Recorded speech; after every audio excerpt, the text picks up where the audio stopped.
kembali lagi di channel saya. Dan di video kali ini kita akan bahas tentang seleksi berbasis komputer. Jadi buat teman-teman yang baru bergabung dengan video ini, kalian bisa tonton video sebelumnya tentang seleksi administrasi atau tips dan trik tentang seleksi administrasi. Baik, kita langsung saja ke seleksi berbasis komputer. Jadi di seleksi berbasis komputer ini ada 3 subtes yang akan kalian hadapi, kawan-kawan. Yang pertama adalah tes potensi akademik, yang kedua adalah psikotes, kemudian yang ketiga adalah essay on the spot atau on the spot essay writing. Kita mulai dalam subtes yang pertama adalah tes potensi akademik.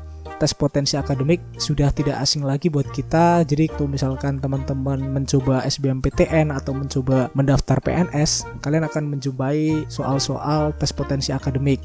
Dan apa saja yang diujikan di tes potensi akademik ini?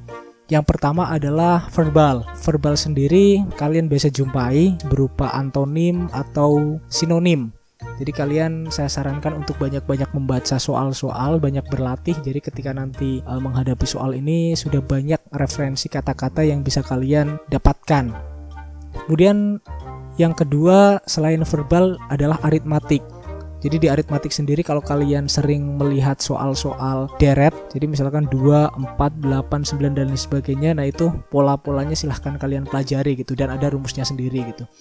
Dan selain deret juga ada beberapa ilmu matematika. Salah satu yang diujikan adalah persamaan linear 2 variabel. Jadi contoh kalimatnya semisal harga 2 buah somai dan 4 buah pangsit adalah 15.000 dan harga 4 buah somai dan 3 buah pangsit adalah 12.000. Berapakah harga satu somai? Seperti itu contohnya gitu.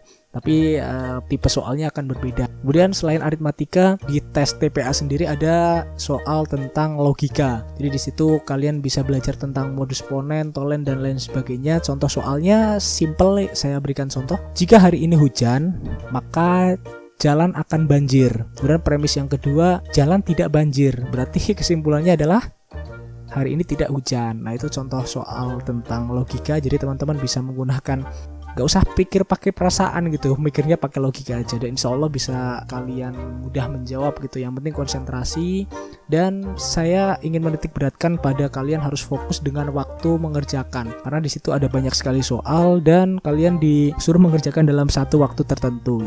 Dan ketika memang sudah kalian kerjakan semua soal untuk yang TPA, selanjutnya adalah soal psikotes atau psikotes gitu dalam bahasa Indonesianya gitu, psikotes.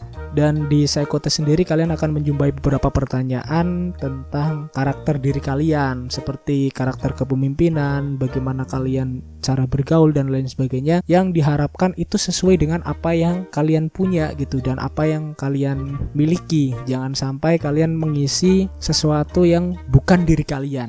Dan tipsnya untuk mengerjakan psikotes adalah sebuah konsistensi. Akan ada banyak perulangan soal yang akan kalian jumpai, entah itu misalkan soal itu keluar di nomor 2 dan ternyata nanti di nomor 40 itu akan keluar soal yang sama. Dan jika kalian menjawab soal itu dengan jawaban yang berbeda, artinya kalian tidak punya konsistensi dalam menjawab. Nah, itu yang sebenarnya diukur atau dinilai dari subtes ini. Kemudian yang kedua sudah tentang psikotes. Yang ketiga adalah essay on the spot. Dan berbeda dengan tahun-tahun sebelumnya, di tahun 2018, on the spot essay writing itu masuk ke dalam tes berbasis komputer. Di situ disajikan 2 buah topik yang bisa kalian pilih untuk kalian tanggapi. Di situ sudah ada beberapa bacaan terkait dengan topik tersebut, dan seperti contoh saya kemarin dapat sistem zonasi sekolah. Di situ bagaimana kalian menanggapi tentang isu sistem zonasi sekolah. Saran saya untuk bisa lolos dalam on the spot essay writing, teman-teman harus banyak-banyak membaca berita terkini atau isu-isu terkini tentang sosial politik, tentang isu ekonomi, isu pendidikan, dan isu-isu yang lain yang sekiranya masih hangat dalam tahun-tahun belakangan ini. Dan saya punya tips buat kalian yang ingin belajar menulis on the spot essay ini dengan baik. Jadi silahkan kalian kumpulkan beberapa topik-topik hangat yang sekiranya bisa keluar atau potensi bisa keluar pada soal on the spot essay writing ini. Kemudian setelah kalian list, misalkan ternyata kalian dapat 15 topik yang kemungkinan bisa keluar. Dan masing-masing topik silahkan kalian tuliskan subbab baru itu tentang kelebihan dan kekurangan tentang isu tersebut. Misalkan tentang zonasi sekolah, apa yang menjadi kekurangan dari sistem zonasi sekolah, kemudian apa yang menjadi kelebihan dari sistem zonasi sekolah, sehingga kalian bisa dapat mudah mempelajari tentang isu-isu tersebut.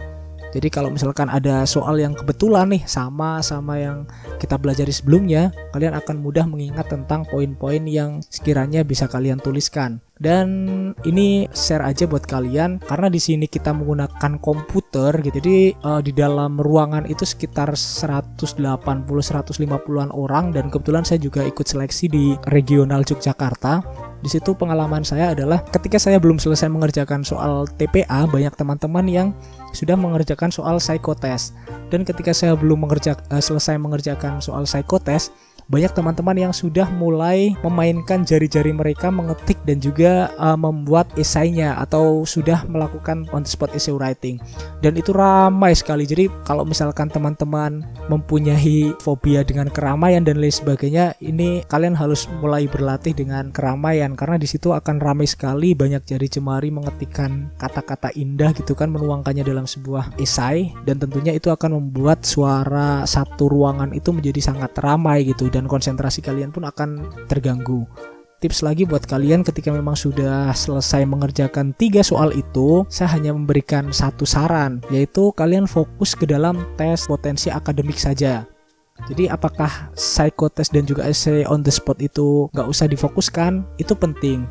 Tapi ternyata setelah saya melihat bagaimana proses selanjutnya dalam seleksi ini dinilai, ternyata dari LPDP sendiri kemarin hanya menilai skor tes potensi akademik. Kalau misalkan saya boleh memberikan saran, teman-teman harus memberikan yang terbaik di tes potensi akademik. Harapannya teman-teman dapat memperoleh skor minimal atau passing grade. Dan saya kasih bocoran sedikit, untuk passing grade teman-teman afirmasi itu adalah 150 dari total poin sebanyak 300. Kemudian untuk teman-teman yang beasiswa reguler itu adalah 180 dari 300 poin yang harusnya teman-teman kerjakan. Seperti itu. Jadi kalau misalkan teman-teman untuk yang afirmasi dapat 160, teman-teman sudah dipastikan lolos ke seleksi berikutnya.